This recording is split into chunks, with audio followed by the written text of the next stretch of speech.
Hey, it's Kaero. Welcome back to the channel. Today we're talking about Dominaria Remastered, the newest remastered set coming out in 3 days from now, Friday, January the 13th. This set spans 27 different sets from Magic the Gathering's history, all taking place on the plane of Dominaria. There are some truly iconic cards here, and frankly, there are some obscene cards as far as power level. So we're going to run through those today.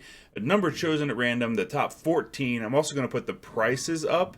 So if you're a collector, you can see how much value is in this set, which is quite a bit. And if you're planning on drafting this set, some of this information will carry over, so these are kind of cards to watch for. Without further ado, let's get into it with number 14. The Tutors for Commander players and other formats, although they are banned in Legacy and restricted in Vintage, at least Vampiric and Mystical are.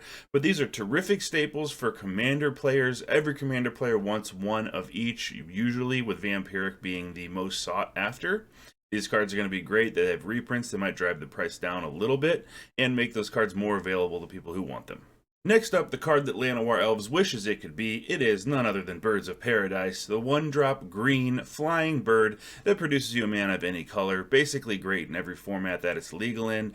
Players are going to want these. They always do because it's a great card, and it's going to be highly sought after with Dominaria Remastered. Next up at number 12, the price jumps up significantly if you pull this. This is Urza, Lord High Artificer. This card is seeing a lot of play in Modern. It gives you a token that grows with every artifact that you control. A decent blocker. It allows you to tap your artifacts for blue mana at instant speed, playing things when you appear to be tapped out, confusing your opponents. And provides a powerful mana sink ability for 5 mana that when it hits can be pretty devastating if you can play something huge for free. At number 11, we can't talk about Urza, our protagonist from so many stories, without talking about the antagonist and giving him his due. It's Yawgmoth, Thran Physician.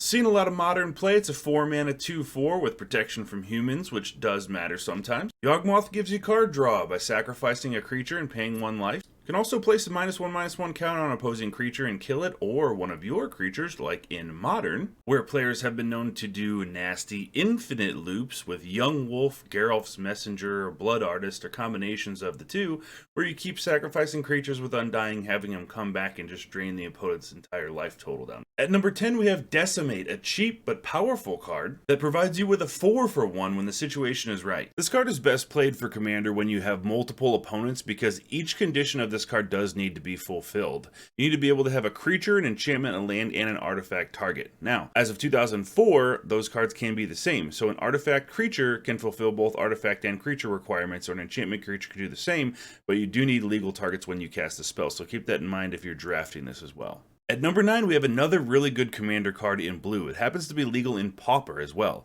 It's Mystic Remora. If you can manage to get Mystic Remora down early, say turn 1 or 2 in a game of Commander where you have 3 opponents, every time they cast a non-creature spell, they have to pay 4 colorless mana or you get to draw a card.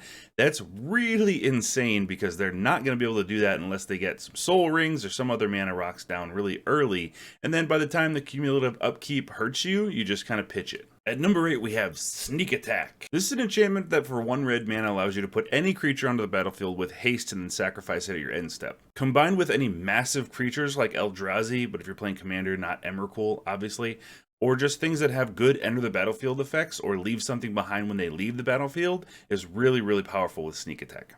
At number 7, we have Gamble. Now this card plays just like it reads. It is a gamble. It goes and gets you whatever card you want, but then you have a possibility of discarding it. The fewer cards you have in your hand when you use it, the worse it is. But if you build your deck right, maybe you don't actually care about things getting discarded. Maybe you have cards that can come back from the graveyard, or you have a Reanimator strategy. So the more you can minimize the downside on Gamble, the more that you can positively affect this strategy. Speaking of Reanimator strategies and bringing huge creatures back from the graveyard, we have Entomb. Now, Entomb is the GOAT of putting things in your graveyard. It is 1 black at instant speed. That means you can enact it before your opponent has a chance to exile your graveyard and messing up your Reanimator plans. You can cast it basically any time, as long as you have 1 black mana available. At the end of their turn, put something in your yard, bring it back next time. Next up at number 5, we have a card that does such a broken thing that it was once banned in Legacy and Commander, but is now legal again in both formats. This is World Gorger Dragon, and it's fairly cheap to buy. As you can see, when World Gorger Dragon comes in, it exiles all of your other permanents, which would ordinarily be bad, right? But when you use Animate Dead, Dance of the Dead, or Necromancy, you can reanimate World Gorger Dragon, comes in, exiles the enchantment that you used to bring it back, therefore it dies, then it brings all your permanents back, untapped, ready to go, and you can go infinite with this combo. And the active game that you're playing will end in a draw. Now, as I said, it's legal in Commander. You choose whether or not you want to do that to your friends, but there you go, there's information. World Gorger Dragon is nasty. For these last four, we're really getting into some money cards here, especially number 1. But number 4 is Sylvan Library. Sylvan Library, if you have the life to spare, essentially is look at the top 3 cards of your library and then draw 3 cards and then pay 8 life. Or you can do any combination of putting 1 back. Say you're low on life, it's essentially look at the top 3 cards, choose 1, put it into your hand, and then put the other 2 on top of your library in any order. This is extremely powerful, but it's even more powerful in Commander, where life totals start at 40 and that loss of life is not felt as much. If you pull this one in a draft, I think you're going to be happy. It'll be easy to sell and it fetches a good price. Number 3 is Dark Depths. A land that does not produce mana, but it produces something really, really obscene. A 2020 flying indestructible legendary token named Merit Lodge. And this can be done as early as turn 2 in some formats. See, Dark Depths has a bunch of ice counters on it, which usually takes 30 mana to remove. But in Legacy, by using Vampire Hexmage, a double black 2-drop that removes all counters from target permanent, you can instantly bring in Merit Lodge to the battlefield. You can also use Thespian Stage to create a copy of a land, and since Thespian Stage is already on the battlefield, it doesn't get any ice counters, transforming immediately to Merit Lodge. If we're talking strictly competitive here, like yeah, it is easy just to bounce that token or exile it, but it still does an absurd thing. At number 2, we have Urza's Incubator. Not a lot of text on this card. It's pretty straightforward, but it is powerful if you're playing a deck focused on a certain creature type, even making some artifact creatures 0 mana. In some ultra-fast formats, yeah, it can be a bit too slow, but it is a very powerful card, and it does an absurd thing whenever you start casting a bunch of creatures of the same type. Plus, it fetches for a decent little price. Number 1, if you haven't guessed it, is Force of Will. Truly a force to be reckoned with. Arguably the best counterspell of all time, definitely in the top 5 best counterspells of all time. Force of Will is so good because of its versatility.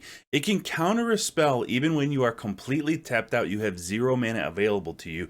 As long as you have 1 life to spare and another blue card in your hand, you can counter a spell. If there's even a possibility that your opponent has a Force of Will in hand and you're trying to play your big creature, even if they're tapped out, it removes the entire ability of you to be able to judge whether or not they have a counterspell, if they're going to be able to play one. In a list of absurd cards, Force of Will is truly the most absurd in Dominaria Remastered. I'd like to close with this. I picked some cards that have historically done some really, really obscene things, and they're very, very powerful. But a lot of these cards are not legal in commonly played formats like at the local game store, like Modern and stuff. I think there's only 2 cards in here that are Modern legal. Commander's a different story.